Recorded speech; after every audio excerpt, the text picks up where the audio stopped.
সাল্লাল্লাহু আলাইহি ওয়াসাল্লাম খায়রুকুম মান তাআল্লামাল কুরআনা ওয়া আল্লামা। আল্লাহর নবী বিশ্ব নবী জনাবে রাসূলুল্লাহ সাল্লাল্লাহু আলাইহি ওয়াসাল্লাম বলছেন, তোমাদের মধ্যে সর্বোত্তম হচ্ছে ওই ব্যক্তি যে ব্যক্তি যারা নিজে কোরআন শিখে অন্যকে কোরআন শিখায়। আল্লাহর নবী বলেন, তোমরা হচ্ছে সর্বশ্রেষ্ঠ, তোমাদের মর্যাদা সবচেয়ে বেশি। আল্লাহু আকবার। আল্লাহর নবী বিশ্ব নবী জনাবে রাসূলুল্লাহ সাল্লাল্লাহু আলাইহি ওয়াসাল্লাম বলেন, ইকরা, তুই পড়তে থাকো, ওয়ারতাকি, চড়তে থাকো, ওয়ারাতিল কামা কুনতা তুরাতিল ফিদ দুনিয়া, দুনিয়াতে যেমন তুমি তেলাওয়াত করতে এখন তেলাওয়াত করো।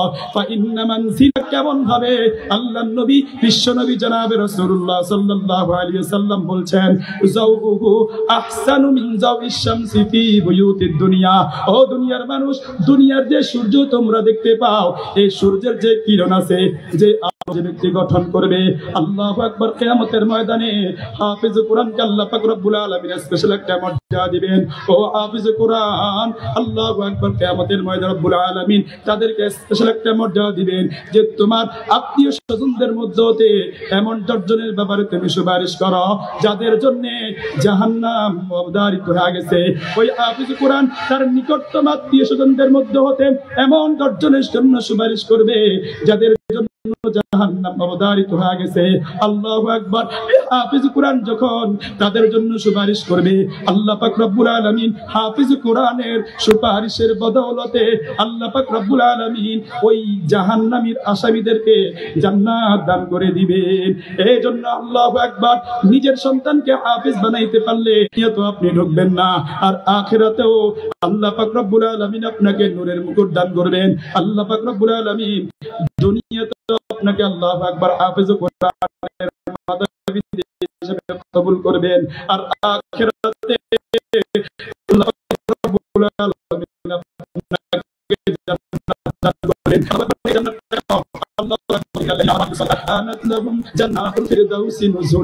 আল্লাহু আকবার। আল্লাহ রাব্বুল আলামিন যাদের জন্য জান্নাতের ফয়সালা করবেন, জান্নাতীরা যখন জাহান্নামে চলে যাবে, জাহান্নামীরা যখন জাহান্নামে চলে যাবে, আল্লাহু আকবার, এই জান্নাতে আল্লাহু আকবার কত নাজ নিয়ামত থাকবে।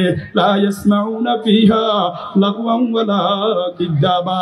জান্নাতে যাওয়ার পরে সেখানে কোনো কলহ থাকবে না, সেখানে কোনো মিথ্যা থাকবে না, সেখানে কোনো বানোয়াটি থাকবে না। আল্লাহু আকবার, শুধু আরাম আর আরাম। আপনি আল্লাহু আকবার রব্বুল আলামিনের কাছে যা চাইবেন, রব্বুল আলামিন আপনাকে তা দান করবেন। আপনার যেটা মন চাইবে আল্লাহ পাক রব্বুল আলামিন আপনাকে তাই দান করবেন। আল্লাহ না করুক যে ব্যক্তি দুনিয়াতে রব থেকে গাফিল থাকছিল, আল্লাহু আকবার, রবের গোলামি করে নাই, সঠিকভাবে ইবাদত বন্দি করে নাই, তার ঠিকানা হলো জাহান্নাম। তার ঠিকানা কোথায়? জাহান্নাম। আর জাহান্নামের আযাব কত কঠিন, কত মারাত্মক। আল্লাহু আকবার। আল্লাহ রাব্বুল আলামিন বলেন, লা ইয়াযুকুনা ফিহা বারদান ওয়ালা শারাবা ইল্লা হামিমান ওয়া গাসসাকা। জাহান্নামীরা যখন জাহান্নামে চলে যাবে, জাহান্নামের শাস্তি ভোগ করতে করতে করতে করতে করতে করতে এক পর্যায়ে রব্বুল আলামিনকে বলবে, ওগো আল্লাহ, জাহান্নামের আযাবটা সহ্য হয় না, জাহান্নামের আযাবটা আর বরদাস্ত হয় না। লা ইয়াযুকুনা ফিহা বারদান ওয়ালা শারাবা। আয় আল্লাহ, পানির একটু ব্যবস্থা করে দেন না। আল্লাহ রাব্বুল আলামিন ঘোষণা করে আসবে, না না না, লা ইয়াযুকুনা ফিহা বারদান ওয়ালা শারাবা। এরে বান্দা, তোমাদের জন্য কোনো ঠান্ডা পানীয়ের ব্যবস্থা নাই, কোনো আরামের ব্যবস্থা নাই, কোনো আল্লাহু আকবার ভালো কিছুর ব্যবস্থা নাই। কি ব্যবস্থা? ইল্লা হামিমান ওয়া গাসসাকা। রব্বুল আলামিন বলেন, তাদের জন্য শুধুই ফুটন্ত গরম পানির ব্যবস্থা থাকবে। আল্লাহু আকবার। এই গরম পানি আর জাহান্নামীরা জাহান্নামের আযাব ভোগ করতে করতে করতে করতে তাদের শরীরের থেকে যে রক্ত বুঝ বাইর হইছে, এগুলাকে উত্তপ্ত করিয়া যখন জাহান্নামীকে পান করানো হবে, আল্লাহু আকবার, জাহান্নামীরা যখন এগুলা পান করবে, পান করার পরে আল্লাহু আকবার, তার পেটের মধ্যে যত নাড়ি বুড়ি আছে সব কিছু গলিয়া পায়খানা রাস্তা দিয়ে বাইরে হয়ে যাবে। এই জন্য মুহতারাম হাজিরিন, আল্লাহ রাব্বুল আলামিন দুনিয়াতে পাঠাইছেন রবের গোলামি করার জন্য, রবের ইবাদত করার জন্য। আমরা আমরা যেন রবের ইবাদত থেকে গাফিল না হই, যেন 5 ওয়াক্ত নামাজ ছুটে না যায়। আল্লাহু আকবার। আল্লাহর নবী বিশ্ব নবী জনাব রাসূলুল্লাহ সাল্লাল্লাহু আলাইহি ওয়াসাল্লাম বলছেন, আস-সালাতু ইমাদুদ্দিন মান আকামাহা ফাকাদ আকামাদ-দ্বীন ওয়া মান হাদামাহা ফাকাদ হাদামাদ-দ্বীন। আল্লাহর নবী বিশ্ব নবী জনাব রাসূলুল্লাহ সাল্লাল্লাহু আলাইহি ওয়াসাল্লাম বলছেন, নামাজ হচ্ছে দ্বীনের স্তম্ভ। যে ব্যক্তি নামাজকে ঠিক রাখলো সে দ্বীনকে ঠিক রাখলো, আর যে ব্যক্তি নামাজকে ঠিক রাখলো না সে দ্বীনকে ধ্বংস করে দিল।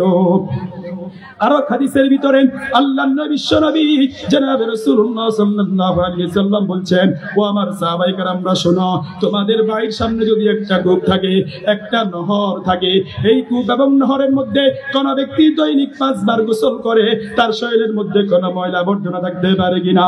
সাহাবায়ে কেরাম বললেন, ও আল্লাহর নবী, কোন ব্যক্তি দৈনিক 5 বার গোসল করে, তার শরীরের মধ্যে কোন ময়লা আবর্জনা থাকতে পারে না। আল্লাহর নবী বিশ্ব নবী জনাব রাসূলুল্লাহ সাল্লাল্লাহু আলাইহি ওয়াসাল্লাম বলছেন, ও আমার সাহাবায়ে কেরামরা শুনো, কোন ব্যক্তি দৈনিক 5 ওয়াক্ত নামাজ পড়ে, যে ব্যক্তি দৈনিক 5 ওয়াক্ত নামাজ পড়বে, আল্লাহু আকবার, তার আর কোনো গুনাহই থাকবে না। এই জন্য মুহতারাম হাজিরিন, আমরা মুসলমান, আমরা ঈমানদার, 5 ওয়াক্ত নামাজ আমরা ছাড়বো না। 5 ওয়াক্ত নামাজের পরে আপনি যদি একবার আয়াতুল কুরসি পাঠ করেন, আল্লাহর নবী বিশ্ব নবী জনাব রাসূলুল্লাহ সাল্লাল্লাহু আলাইহি ওয়াসাল্লাম বলছেন, মান ক্বারাআ আয়াতুল কুরসি ফি দুবুরি কুল্লি সালাতিন মাকতুবা লাম ইয়ামনাহু মিন দুখুলিল জান্নাতি ইল্লা আইয়ামুতা। আল্লাহর নবী বিশ্ব নবী জনাব রাসূলুল্লাহ সাল্লাল্লাহু আলাইহি ওয়াসাল্লাম বলছেন, যেই ব্যক্তি 5 ওয়াক্ত ফরজ নামাজের পরে আল্লাহু আকবার একবার আয়াতুল কুরসি পাঠ করবে, আল্লাহর নবী বিশ্ব নবী জনাব রাসূলুল্লাহ সাল্লাল্লাহু আলাইহি ওয়াসাল্লাম বলছেন,